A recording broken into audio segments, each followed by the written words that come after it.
Il est difficile de faire une liste exhaustive des symptômes de la sclérose en plaques, puisqu'il s'agit d'une maladie qui touche tout le système nerveux et qui va donc avoir des répercussions sur la majorité des systèmes du corps humain. Néanmoins, les différents symptômes caractéristiques de la sclérose en plaques surviennent selon la localisation des plaques de démyélisation et de l'inflammation. Ainsi, une atteinte au niveau des voies motrices va provoquer des symptômes qui reflètent l'activité de la zone touchée. Fatigue, déclin de dextérité et une faiblesse musculaire qui est présente dans 50% des cas, pouvant aller même jusqu'à la paralysie. Un autre exemple serait une atteinte au niveau du nerf optique où on peut voir apparaître une diminution de l'acuité visuelle. Il ne faut pas oublier non plus que les intestins et la vessie sont aussi sous contrôle du système nerveux et il n'est donc pas étonnant de retrouver certains symptômes à ce niveau, comme des troubles urinaires, de la constipation ou même des incontinences anales. Un autre symptôme très important de la maladie est la fatigue. Les personnes souffrant de la sclérose en plaques décrivent cette fatigue comme étant accablante et qui limite beaucoup leur activité quotidienne. De plus, c'est un facteur à ne pas négliger puisque c'est la cause majeure des arrêts de travail provoqués par la maladie.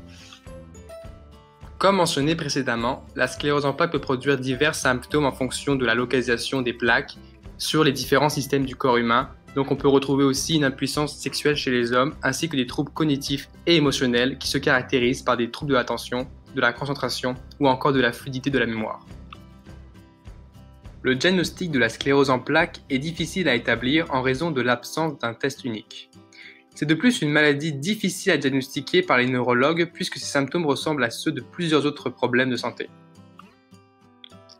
Pour poser un diagnostic de sclérose en plaques, il faut donc se fier à l'histoire du patient, à l'examen clinique du médecin et aux résultats de l'imagerie par résonance magnétique.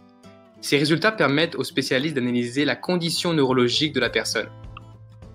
L'historique des symptômes d'une personne atteinte doit être rigoureusement scruté, puisque pour affirmer la présence de la sclérose en plaques, l'activité de la maladie doit être séparée dans le temps et dans l'espace. En d'autres mots, les lésions doivent être apparues à différents moments et celles-ci doivent être situées dans au moins 2 régions distinctes du système nerveux central.